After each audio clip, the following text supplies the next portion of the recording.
A Balaiada em Santa Quitéria, junho de 1839.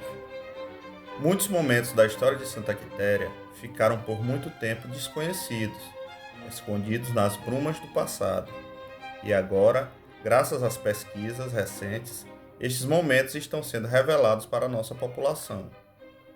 No século XIX, Santa Quitéria foi palco de um dos movimentos mais importantes da história do Brasil, a Balaiada.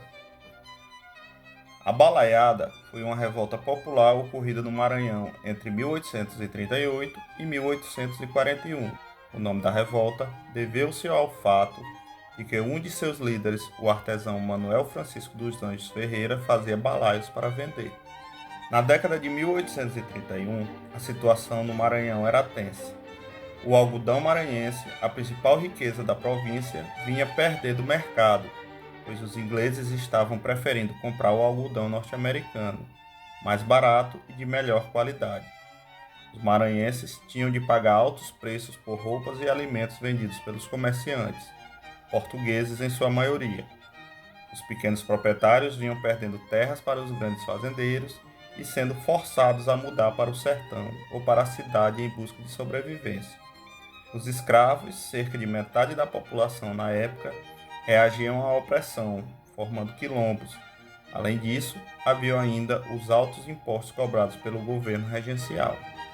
Nesse contexto, bandos formados por desempregados, vaqueiros, quilombolas e indígenas passaram a atacar as fazendas, atemorizando seus proprietários.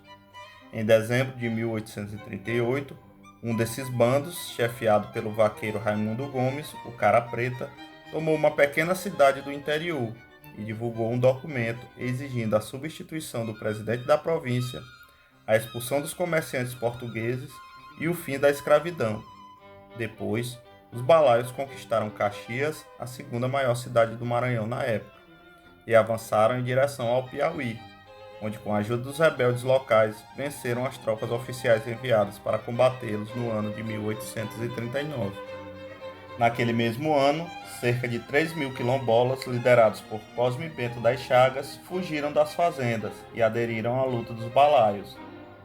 Enquanto no interior a luta se intensificava, na capital São Luís, os liberais e conservadores disputavam o poder entre si. Mas diante da força dos rebeldes, liberais e conservadores esqueceram suas divergências e se uniram contra os balaios. O governo regencial, por sua vez, enviou ao Maranhão cerca de 8.000 homens comandados por Luiz Alves de Lima e Silva. A repressão aos balaios foi violenta. Os rebeldes foram presos e executados sem direito à defesa. Estima-se que 11.000 balaios morreram na luta contra o Império. O líder Raimundo Gomes foi expulso do Maranhão. Manuel Francisco dos Anjos morreu lutando e o negro Cosme foi preso e enforcado. A Balaiada em Santa Quitéria. No fim de junho de 1839, em meio às tensões da Balaiada no norte da então província do Piauí, tropas legalistas percorriam estradas de terra, fazendas isoladas e povoados tomados pelo medo. Ao prefeito de Parnaíba, José Francisco de Miranda Osório, revelam a perseguição constante aos rebeldes e a atmosfera de incerteza que dominavam a região. No dia 27 de junho, Vitor René chegou ao Morro do Chapéu. Assim que alcançou o local, recebeu notícias que os espiões dos rebeldes haviam circulado pela área e que a força insurgente estava escondida na fazenda São Gregório. Sem perder tempo, organizou uma marcha para surpreender os rebeldes durante a madrugada seguinte. Ao cair da tarde, a tropa iniciou o deslocamento e seguiu até uma posição distante, cerca de meia légua da fazenda. O plano era cercar os insurgentes ainda antes do amanhecer. Porém, ao atravessarem um riacho, encontraram um piquete inimigo. Os rebeldes dispararam 2 tiros e fugiram rapidamente pela escuridão. René ordenou então o avanço imediato da tropa sobre a casa da fazenda.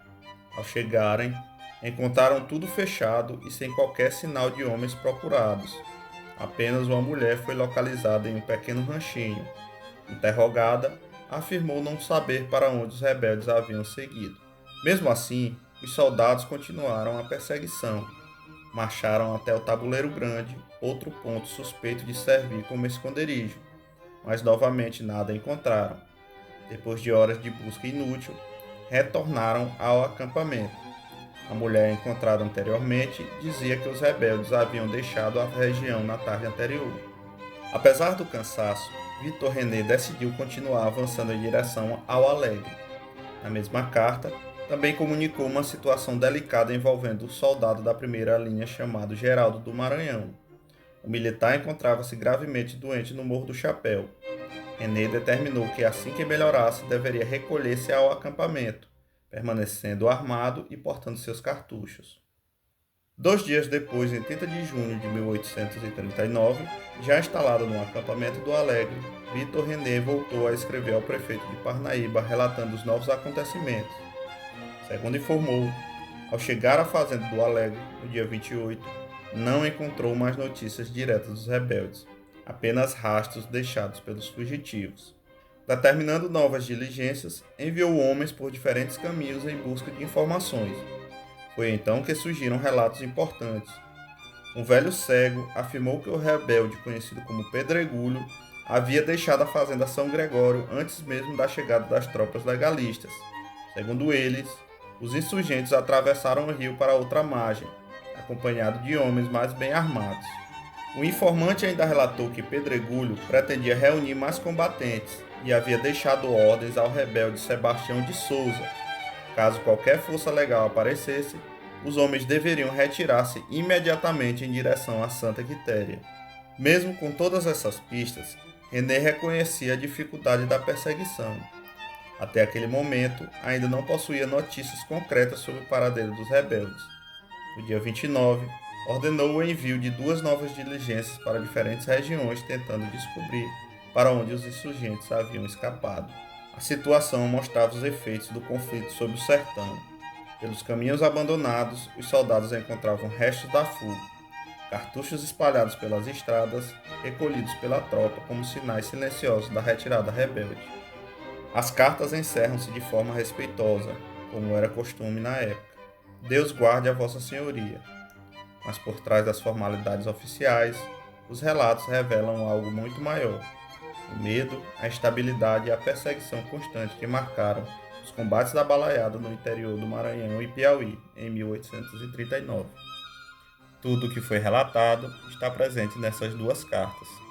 Se você gostou, não deixe de curtir o canal, inscreva-se e curta o vídeo.